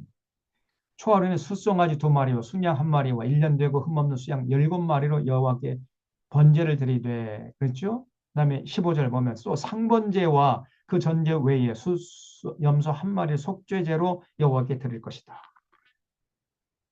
그러니까 초하루가 되면 매월 1일이 되면은요 상번제 드리고 또 숫송아지 2마리, 순양 1마리, 1년 되고 흠없는 순양 7마리로 또 제사 드리고 또 속죄 제사 드리고. 그럼 제가 가만히 생각해 보니까 이스라엘 백성들이 제사 드리다가 벌장 다 볼 것 같아요. 예? 그리고 이 많은 염소와 또 양들은 다 어디서 구합니까? 매일같이 그냥 제사 드리니 말이에요. 그 다음에 16절 보면 6월절에는 또 제사 드리고 상번제 또 따로 드려야 돼. 또 26절에 보면 77절은 이제 6월절부터 계산해가지고 50일째 되는 날, 그 77절 또는 오순절이죠. 그때 또 상번제 외에 또 제사 드려야 되고요. 29장 보면은 일곱째 달 이르러 그달 초하루, 그러니까 7월 1일이죠. 7월 2일이 유대인들에게는요 새해입니다. 새해. 그래서 나팔을 불면서 새해가 온 것을 축하하는. 그래서 일명 나팔절이라고 그래요. 나팔절. 그 나팔절이 되면 아무 노동도 하지 말고 이는 너희가 나팔을 불 날이니라. 그래서 새해 기쁨을 나팔로 불면서 표현하라는 겁니다. 그러면서 하나님께 제사 드리고 그리고 6절 보면 상번제는 또 따로 드려야 된다는 거예요. 29장 7절에 속죄일이죠. 일곱째 달 열흘, 그러니까 7월 10일 날에는 속죄 제사를 드려야 되겠죠. 그리고 11절에 보면 또 상번제 따로 드려야 돼요. 또 12절부터는 이제 장막절 혹은 초막절, 수장절이라고 나와 있죠. 이거는 일종의 추수감사주일이에요. 1년 동안 농사 지은 거 다 창고에 저장하고 하나님의 은혜에 감사하는 절기. 그게 이제 장막절이죠. 그 장막절에는 7일 동안 제사 드리나요? 7일 동안. 7일 동안 날마다 제사 드리면서 또 상번제는 또 따로 날마다 드려야 돼. 얼마나 이게 참. 그래서 12절 보세요. 일곱째 달 15째 날, 그러니까 7월 15일부터 7일 동안, 그리고 마지막 또 마무리 하루 해서 8일 동안 지키는 절기가 장막절이죠. 너희가 성회로 모일 것이요 아무 일도 하지 말 것이니 이래 동안 여호와 앞에 절기를 지킬 것이라. 너희 번제로 여호와께 향기로운 화제를 드리되 수송아지 13마리, 첫째 날에는 수송아지 13마리 드리라는 거예요. 그리고 16절에 상번제를 또 따로 드려야 돼. 또 17절 되면 둘째 날에는 수송아지 12마리. 아까 첫째는 13마리였죠. 근데 12마리 한 마리 줄었어요. 그다음에 20절 셋째 날에는 수송아지 11마리. 한 마리씩 줄어갑니다. 23절 넷째 날에는 수송아지 10마리. 26절 다섯째 날에 수송아지 9마리. 29절 여섯째 날에 수송아지 8마리. 32절 일곱째 날에 수송아지 7마리. 35절 여덟째 날에는 장엄한 대회로 모일 것이요 아무 일도 하지 말 것이며 이제 마지막 마무리 또 제사 드리라는 거예요. 번제로 여호와께 향기로운 화제를 드리고 수송아지 한 마리와 수양 한 마리와 1년 되고 흠없는 수양 7마리를 드려라. 그리고 38절 상번제는 또 따로 드리래 또. 야, 그래서 이렇게 제사 드리는 귤에 대해서 자세하게 하나님이 말씀했습니다. 30장에는 서원에 관한 규례가 나오죠. 제가 이거는 지난번에 6장 할 때 나실인 서약할 때 말씀드렸잖아요. 서원은 자기가 스스로 결정하는 거예요. 남자도 할 수 있었고 여자도 할 수 있었습니다. 그 기간도 나는 한 달만 하겠다 한 달 하는 거, 평생 하겠다 평생 하는 것이고 하나님께 서약하는 거죠. 그래서 일단 서약을 했으면은 반드시 건 지키라는 거예요. 절대 깨트리면 안 됩니다. 그래서 여러분 함부로 서약하면 안 돼요. 근데 서약이 성립이 되려면은 조건이 있다는 겁니다. 서약이 성립되려면요, 음, 결혼하지 않은, 재정적으로, 정신적으로 독립이 되지 않은 자손들은 부모님의 동의를 득해야 돼요. 부모님이 허락해야 그 서약이 이제 성립이 되는 것이고, 그렇지 않으면 성립이 안 됩니다. 아무리 서약해봤자 그거는 성립이 안 되는 거예요. 또 독립한 경우에 경제적으로, 정신적으로 독립한 사람들은 이제 배우자의 동의를 득해야 돼요. 배우자가 동의를 해줘야 그 서원이 성립이 되는 겁니다. 배우자가 동의 안 해주면 그 무효입니다. 그래서 제가 늘 얘기하잖아요. 헌금도 동의를 받아야 돼, 배우자에게. 배우자도 우리 남편이, 우리 아내가 교회 가서 얼마 헌금하고 있다는 걸 알아야 돼. 배우자가 동의, 같이 경제 공동체 아닙니까? 어? 그래서 남편 몰래, 아내 몰래 헌금해도 그거 안 돼. 어떤 사람이 그냥 부흥회 가가지고 하나님 그냥 분위기에 휩쓸려가지고 1,000만 원 헌금하겠습니다. 부흥회 가서.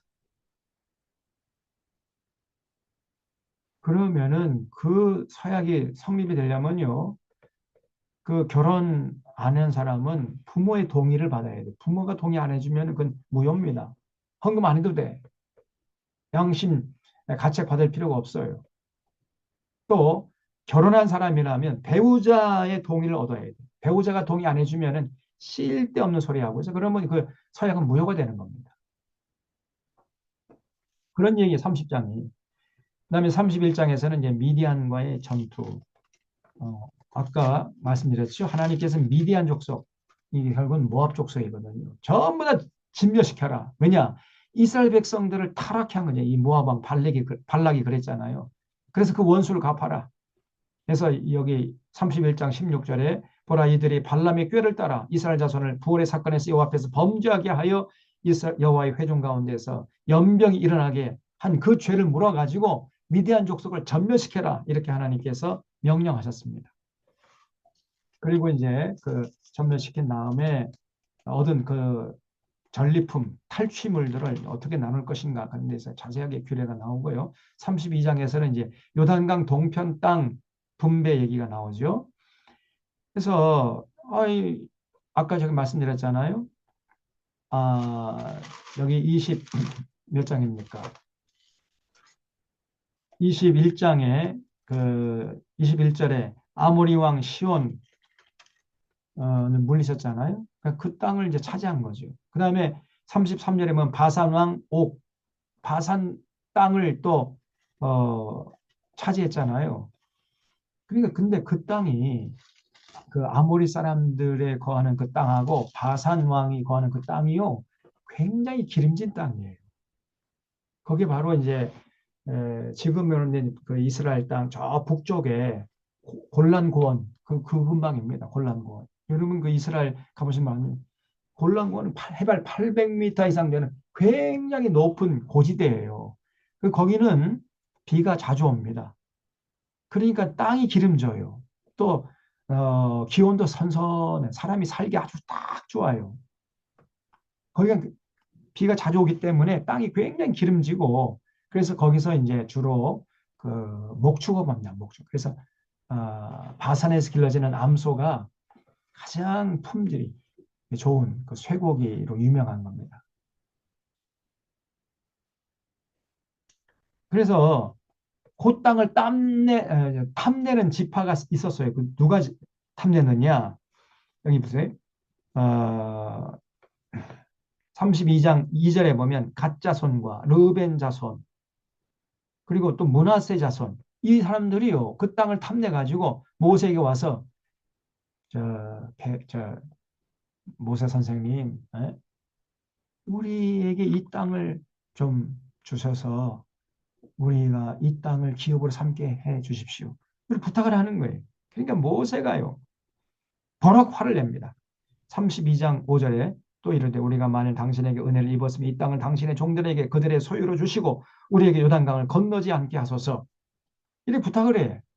아니 지금 이제 요단강 건너가 가지고 가나안 땅을 점령할 그 찰나인데 이 세 지파, 갓 지파, 루벤 지파, 므낫세 반 지파가 와 가지고 우리는 그냥 이 땅 기름지니까 이 땅을 우리가 분배받거니 이 땅에서 그냥 남겠습니다. 이렇게 요구하거든요. 그러니까 모세가요. 6절. 갓 자손과 루벤 자손에게 이르되 너희 형제들은 싸우러 가거늘 너희는 여기 앉아 있고자 하느냐? 너희가 어찌하여 이스라엘 자손에게 낙심케 하여서 여호와께서 그들에게 주신 땅으로 들어갈 수 없게 하느냐? 너희 조상들도 내가 가데스 바네에서 그 땅을 보라고 보냈을 때 그리하였나니 그들이 에스겔 골짜기에 올라가서 그 땅을 보고 이스라엘 자손을 낙심케 하여서 여호와께서 그들에게 주신 땅으로 갈 수 없게 했지 않았느냐? 그러니까 40년 전에 이스라엘 백성들이 이제 12명이 정탐 해가지고 돌아왔잖아요. 40일 동안. 아주 부정적인 보고를 하는 바람에 이스라엘 백성들이 낙심해가지고 아이고 안 되겠다 애굽으로 돌아가자. 그런 바람에 하나님 분노해가지고 이스라엘 백성들 40년 동안 뺑뺑이를 돌렸잖아요. 거기서 지지고 볶아다 다 죽게 했잖아요. 왜 그런 일을 또 다시 반복하려고 하느냐? 지금 모세가 이제 이렇게 역정을 내는 거예요. 그러니까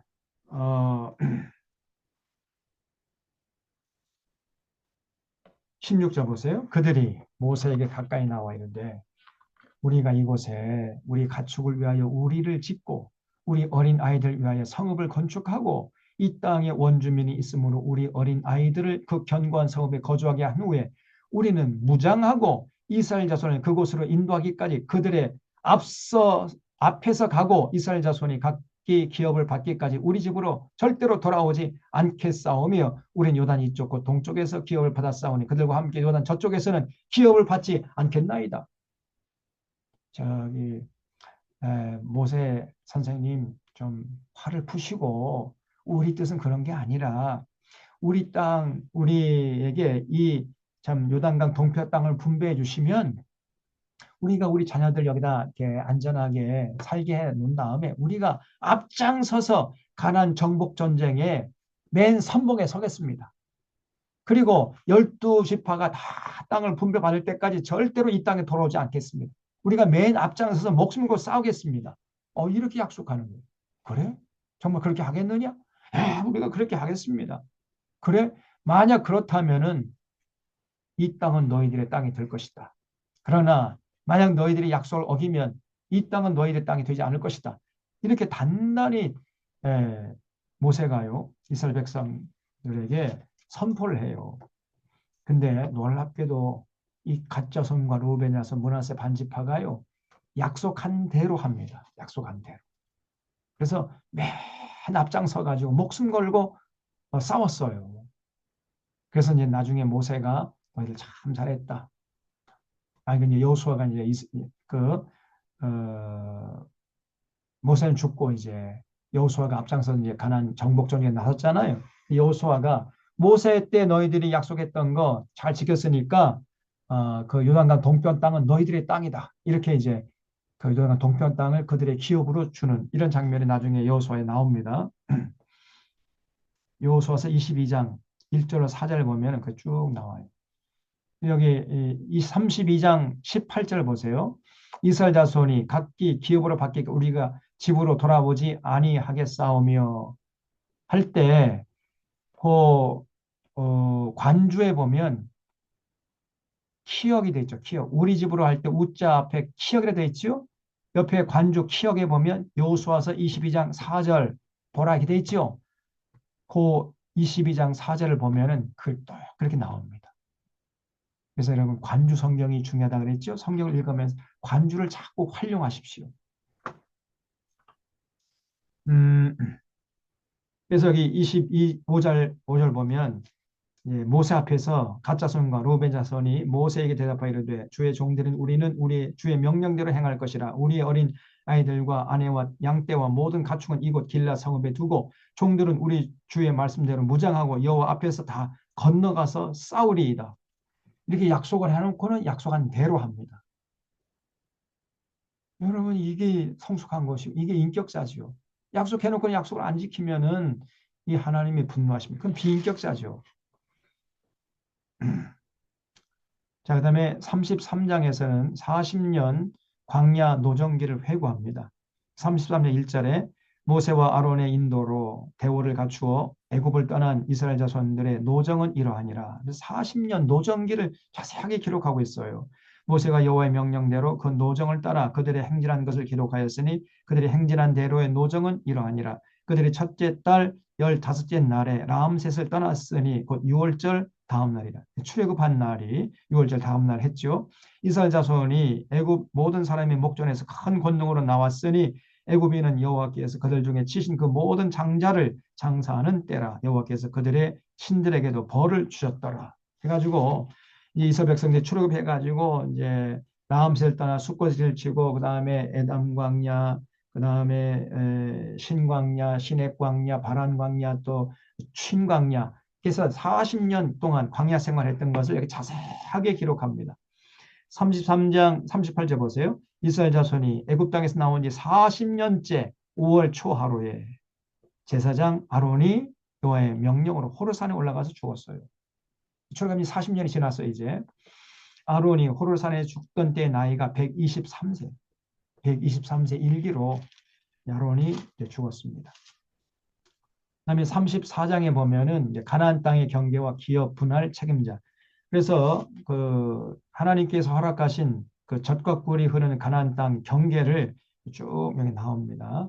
34장 3절에 보면 너희 남쪽은 에돔 곁에 접근한 신광야니 너희의 남쪽 경계는 동쪽으로 여매 끝에서 시작해 가지고 돌아서 아그라빔 언덕 남쪽에 이르고 신을 지나 가데스 바네의 남쪽에 이르고 또 하살 아다를 지나 아스본에 이르고 아스몬에서 돌아서 애굽 시내를 지나 바다까지 이르니라. 또 서쪽 경계는 대해. 여기 대해라는 것은요. 지중해입니다. 지중해가 서쪽 맨 끝이잖아요. 지중해가 이제 서쪽 경계가 되는 거죠. 그 다음에 7절 북쪽 경계는 이러하니 대해에서부터 호르산까지 거라. 호르산에서 하맛 오기에 이르고 스닷에 이르고 그 경계가 또 시브론을 지나 하살 에난에 이르나니 이는 너희의 북쪽 경계니라. 그 다음에 동쪽 경계는 어디냐? 10절 하난 에셀에서 그 스밤에 이르고 그 경계가 또 스밤에서 라볼라로 내려가서 아인 동쪽에 이르고 또 내려가서 긴네레 동쪽 해변에 이르고 그 경계가 또 요단으로 내려가서 염에 이르나니 너희 땅의 사방 경계가 이러하니라. 염해라는 거는 이게 지금의 사해죠, 사해. 자, 그 다음에 35장에 보면은 레위 지파의 분깃과 살인자의 도피성. 레위 지파는 땅 분배가 없었잖아요. 기업이 없었죠. 그래서 자기 11지파가 받은 기업에서 일부를 떼어가지고 레위 지파에게 주라는 거예요. 그래서 레위인들의 거주할 성읍을 주라. 35장 1절에 여호와께서 여리고 맞은편 요단강 모압 편기에서 이스라엘 모세에게 말씀하여 이르시되 이스라엘 자손에게 명령하여 그들이 받은 기업에서 레위인들에게 거주할 성읍들을 떼어주라는 겁니다. 그러니까 레위인들은요 전국의 각지에 퍼져 살았어요. 각 지파들은 자기 기업으로 받은 땅에서 살았지만은 레위 지파들은 영적인 교육과 제사 드리는데 꼭 필요 있는 사람들이기 때문에 12지파 모든 지파 속에 퍼져가지고 이렇게 살았던 것입니다. 그래서 그 각 지파마다 땅을 일부를 떼어가지고 레위 사람들이 살아갈 수 있도록 해줘라 이런 얘기죠. 그 다음에 이제 9절 이하를 보면 도피성이 동쪽에 세 곳, 서쪽에 세 곳을 하나님이 설치하라고 그랬는데 이거는 부지 중에 살인한 자가 피할 수 있는 장소를 마련해 두라는 거예요. 그러니까 자기가 아무런 원한이 없이 그냥 부지 중에 계획 없이 어떻게 하다 보니까 사람을 죽일 수도 있잖아요. 예를 들어서 막 도끼를 휘둘르다가 도끼 자루에서 도끼가 빠져나와가지고 지나가는 행인을 쳐 죽이면은 이거는 부지 중에 살인한 거잖아요. 아무런 살해 의도가 없었잖아요. 그런 사람까지 죽여버리면 너무 억울하지 않습니까? 그러니까 그 사람들이 이제 피신할 수 있는 성을 만들어줘라. 그래서 하나님께서 도피성을 6군데를 마련하라고 설치하라고 명령하십니다. 일종의 도피성은 지금으로 하면은 그 유치장의 역할이죠. 유치장 개념이에요. 지금 유치장도요, 가해자를 피해자로부터 보호하기 위해서 설치된 겁니다. 이 유치장이에요. 그래서 재판 끝날 때까지 가해자 할지라도 사실은 무죄잖아요. 무죄 추정의 원칙에 의해서 재판 끝날 때까지는 아무리 피해를 많이 봤어도 피해자가 스스로 가해자에게 가가지고 뭐 원수 갚겠다 그러면 안 되잖아요. 그래서 그런 피해자로부터 가해자를 보호하기 위해서 만들어 놓은 것이 지금 유치장. 유치장에 가두는 것이 그 피해자로부터 보호하기 위한 겁니다. 그게 바로 도피성이었던 옛날에는. 그다음에 36장에서는 기업을 이은 딸들에 대한 규례. 아까 슬부와 딸들에게도 기업의 유산을 나눠주라 그랬죠. 그 대신에 유산을 받은 딸들은요, 다른 지파에게 시집을 가면 안 된다는 거예요. 왜냐하면 다른 지파에 시집을 가면은 그 땅이 다른 지파로 넘어가 버리잖아요. 그러면 그 지파의 땅이 줄어들잖아요. 그러니까 그 아버지의 유산으로 땅을 받은 이런 딸들은 그 지파 남자들에게만 시집 갈 수 있다. 이런 또 명령을 하세요, 하나님이. 여기 민수기 36장 5절에 모세가 여호와의 말씀으로 이스라엘 자손에게 명령하 이르되 요셉 자손 지파의 말이 옳도다. 슬로보할 딸들에게 대한 여호와의 명령은 이러하니라. 이르실 때 슬로보할 딸들은 마음대로 시집 가려니와 오직 그 조상 지파의 종족으로만 시집 가야 돼. 그 아버지 유산을 받았으니까 다른 지파로 시집 가버리면 땅도 그러면 다른 지파로 넘어가니까 안 된다는 거예요. 그래서 그 조상 지파의 종족에게로만 시집 가라. 그리하면 이스라엘 자손의 기업이 이 지파에서 저 지파로 옮기지 않고 이스라엘 자손이 다 각기 조상 지파의 기업을 지킬 것이니라. 이렇게까지 세밀하게 하나님 말씀해 놓으셨어요. 자, 여기까지 해서 이제 오늘 민수기를 마치도록 하겠습니다. 그래서 민수기를 정리하면은 광야에서 이스라엘 백성들이 하나님과 맺은 언약을 지켜 낸 그 삶의 기록, 어, 쉽게 말하면 생활 기록부라고 할 수 있어요. 생활 기록. 자, 다음 주에는 이제 신명기랍니다. 신명기. 또 신명기가 또 중요해요, 여러분. 기대를 하십시오. 신명기. 너무너무나 은혜로운 말씀들이 많이 나와 있습니다. 자, 오늘 이 정도로 하고요. 기도하고 마치도록 하겠습니다. 하나님 아버지, 오늘 이스라엘 백성들이 출애굽해서 미디안 광야 40년 동안 혹독하게 훈련을 받고 이제 젖과 꿀이 흐르는 가나안 땅을 목전에 두고 있는 광경까지 살펴봤습니다. 그동안에 이스라엘 백성들이 하나님과 맺은 언약을 제대로 지키지 않는 관계로 결국 그 혹독한 광야에서 다 죽고 여호수아 갈렙만 살아남았음을 봤습니다. 하나님, 우리들도 이 땅에 사는 날 동안까지 이제 예수님의 은혜로 구원 받았다는 것을 확신할진대 이제 하나님의 거룩한 백성답게 삶의 현장에 나아가서 구별되게 살아갈 수 있도록 저희들에게 믿음과 용기와 분별력을 더하여 주시옵소서.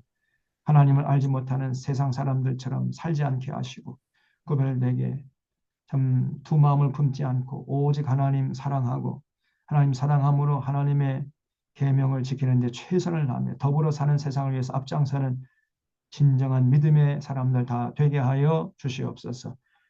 한 주 동안 또 삶의 현장에서 최선을 다해서 하나님께 영광을 돌리다가 건강한 모습을 만날 수 있도록 인도해 주시옵기를 바라옵고 예수님의 이름으로 기도하옵나이다. 아멘. 예, 한 시간 동안 경청해 주셔서 감사드립니다. 고맙습니다. 예, 한 주간 잘 보내시고요. 수고하셨습니다. 네. 다음 네. 주에 뵙도록하겠습니다. 수고하셨습니다.